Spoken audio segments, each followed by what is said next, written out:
जय माता दी दोस्तों, आप सभी का स्वागत है हमारे YouTube चैनल में। दोस्तों, आज की इस वीडियो में हम बात करने वाले हैं नवंबर माह 2021 के दूसरे सप्ताह के सिंह राशि फल के बारे में।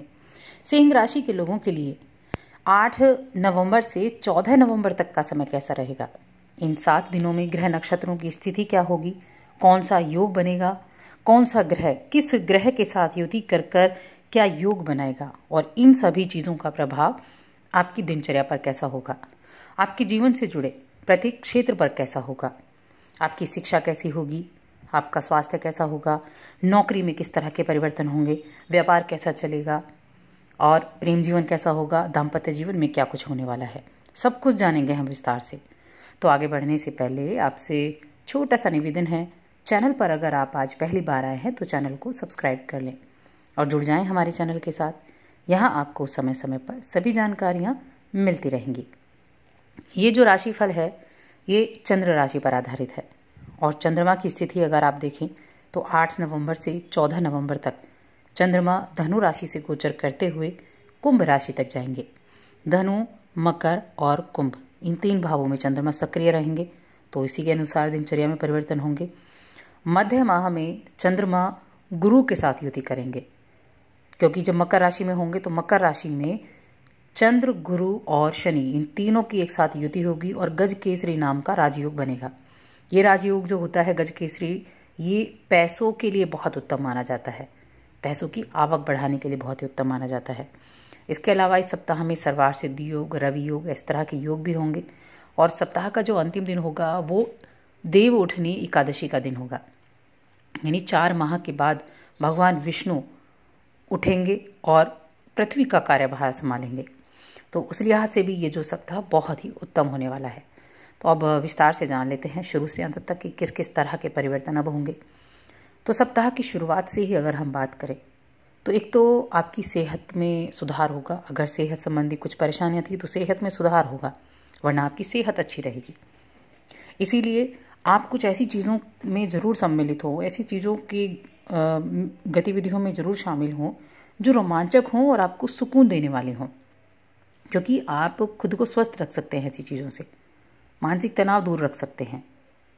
अगर आप सरकारी क्षेत्र में काम कर रहे हैं तब आप ये सोच के चलिए कि ये सप्ताह आपके लिए बहुत ही महत्वपूर्ण होने वाला है, बहुत ही बेहतर होने वाला है, क्योंकि इस समय के दौरान आपको सरकार के लाभ मिलेगा और लाभ तो मिलेगा ही, साथ में पुरस्कार मिलने की भी संभावनाएं बनी हुई हैं, जिससे आपको अच्छे स्तर पर मुनाफा होगा। अब मुनाफा जो है वो सिर्फ पैसों के लिए ही नहीं है, वो है आपकी शान और शौकत को बढ़ने के लिए, आपकी जो व्यक्तित्व है उसमें निखार लाने के लिए।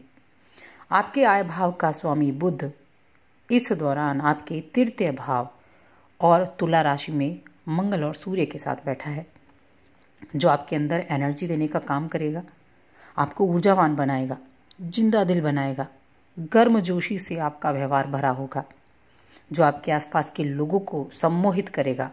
खासतौर से आपके जो परिवार के सदस्य हैं उनकी खुशी को 2 गुना कर देगा। आप हर किसी के लिए समर्पित होंगे, हर किसी के लिए एक जैसे भाव रखेंगे, सबको खुशी देना चाहेंगे, चाहे वो दोस्त हों, परिवार हो, जिसके कारण आपको अपने माता पिता से बेहद प्रेम मिलेगा, स्नेह की प्राप्ति होगी, लाड़ दुलार मिलेगा। अब कार्यस्थल पर आ जाते हैं। कार्यस्थल पर सप्ताह की शुरुआत में आपको कुछ ऐसा फील होगा जैसे चीज़ें आपके विरुद्ध हो रही हैं, वरिष्ठ अधिकारी आपको रोका टोकी कर रहे हैं, आपके बॉस आपके लिए किसी चीज़ के लिए रोका टोकी कर रहे हैं, लेकिन आपको इन सब चीज़ों की तरफ ध्यान नहीं देना है, बस अपने काम पर ध्यान देना है, क्योंकि आपके कार्य क्षेत्र में, करियर भाव में कृतिका नक्षत्र का राहु 7 डिग्री के साथ होकर बैठा है अपनी उच्च राशि वृषभ राशि में, और वहीं दूसरी तरफ केतु की दृष्टि भी आपके करियर हाउस पर ही पड़ रही है, जिसकी वजह से ऐसी स्थितियां उत्पन्न हो रही हैं। ऐसी स्थितियां यानी भ्रम हो जाना। राहु का काम क्या है, केतु का काम क्या है? आपके मन में भ्रम उत्पन्न करना कि ऐसा हो रहा है, तो आपको ऐसी चीज़ों की तरफ ध्यान नहीं देना है। आप अपने करियर में आगे बढ़ने की तरफ ध्यान देना है। भ्रमित करने का काम करेंगे राहु केतु यहाँ आपको, लेकिन आपको सिर्फ अपने काम पर ध्यान देना है। बॉस क्या सोच रहे हैं ये आप नहीं सोचेंगे, आप अपने काम पर ध्यान देंगे तो आपको पता चल जाएगा, आपका काम सही तरीके से चलेगा तो बॉस भी खुश होंगे। छात्रों के लिए बहुत उत्तम ये सप्ताह होने वाला है, क्योंकि इस समय आपको अपनी की गई मेहनत का फल मिलेगा। साथ ही कई ग्रहों की कृपा से आप परीक्षा में सफलता भी हासिल कर सकते हैं। जो प्रतियोगी परीक्षा की तैयारी कर रहे थे वो अच्छी सफलता हासिल कर सकते हैं। उनके लिए तो ये पूरा सप्ताह ही बेहद अच्छा रहने वाला है। संतान पक्ष से कोई सुखद समाचार की प्राप्ति हो सकती है। आपकी संतान अगर अभी करियर की शुरुआत करने वाली है तो खुश हो जाइए, उनके करियर की शुरुआत अब होने वाली है। वो अपने करियर के पहले पड़ाव की तरफ चल रहे हैं। नौकरी लगने का योग, स्टार्टअप शुरू करने का योग है, तो उनकी तरफ से किसी न किसी तरह की सुखपूर्वक बातें बहुत अच्छे से आपको देखने को मिल सकती हैं। घर की मरम्मत कराने का काम शुरू कर सकते हैं आप। सुख सुविधा से जुड़ी चीज़ों पर आपका खर्च होने वाला है। अब जब आप अपने घर की मरम्मत कराते हैं या सुख सुविधा की चीज़ें खरीदते हैं तो उनमें तो ज़रूरत से ज़्यादा खर्च होता ही है, तो वैसा ही खर्च अब आपके लिए होने वाला है। तो इस चीज़ का तो आपको ध्यान रखना है कि आप किस तरह से आप चीज़ों को देखने वाले हैं, करना है अभी या नहीं करना है। और अपने कामकाज को समय पर निपटाने का प्रयास करें। ज़्यादा से ज़्यादा कोशिश करें कि आप अपनी कामकाज को समय पर निपटा पाएँ, क्योंकि समय से अगर काम निपट गया तो अब आपको उपलब्धियाँ मिलने के चांसेस ज़्यादा हैं। वरना तो अगर आप कल पर छोड़ते हैं तो बना बनाया काम अटक सकता है। तो इसीलिए ये है कि आप थोड़ा सा ध्यान रखें और अपने जो आपके कलीग्स हैं या जिन पर आपका डाउट है कि वो आपके लिए अच्छा विचार रखता है या नहीं, ऐसे लोगों से अपनी सीक्रेट्स को बचा के रखें।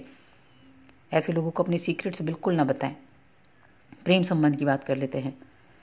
प्रेम संबंध के मामले में आपको थोड़ा सावधानी से आगे बढ़ना होगा। प्रेम संबंध में आपको थोड़ा सा अपने साथी की तरफ ध्यान देना है और बेकार के प्रदर्शन करने से बचना है। अब वैवाहिक जीवन अच्छा होगा। कैसा भी समय हो, कैसा भी कठिन समय हो या कैसा भी समय हो, आपका जीवन साथी आपका सपोर्टिव रहेगा। और अगर आपका जीवन साथी वर्किंग है तो आपके लिए उनके लिए उन्नति के आसार बन रहे हैं। उनके लिए बहुत अच्छा ये समय रहेगा। इस दौरान किसी को भी पैसा उधार देने से बचें। अगर आप पैसा कोई आपसे उधार मांगने आता है, उधार देने से तो बचें ही, उधार लेने से भी बचें। आप ये चीज़ बनाकर चलें कि जो आपने लक्ष्य निर्धारित किए हैं उसके लिए बस आपको मेहनत करनी है। उधारी के पैसों का लेन देन बिल्कुल भी ना करें। अपने जो साथ काम करने वाले हैं उनसे तालमेल अच्छा बनाकर रखें। बातें जो आपकी सीक्रेट्स हैं या जो आपकी बातें हैं उनको शेयर ना करें, सिर्फ उनसे अच्छा तालमेल बनाकर चलें और अपने काम पर ध्यान रखेंगे तो निश्चित रूप से ये सप्ताह आपके लिए अच्छा रहने वाला है। सप्ताह के मध्य में गजकेसरी योग है, उसका प्रभाव आपको ये होगा कि गजकेसरी योग में जब आप किसी भी काम की तरफ मेहनत करते हैं तो आपके काम को पूरा कराएगा। धन संबंधी जो बातें होंगी उनमें निश्चित रूप से आपको लाभदायक स्थितियां बनेंगी, वो संपूर्ण होंगी। सप्ताह का अंतिम दिन एकादशी का दिन है और इस एकादशी के दिन भगवान विष्णु और माँ लक्ष्मी की उपासना करें। साथ में तुलसी की भी पूजा आप जरूर करें। इस दिन का लाभ उठाएं। साथ ही चैनल को सब्सक्राइब कर लें। वीडियो को लाइक और शेयर करना ना भूलें।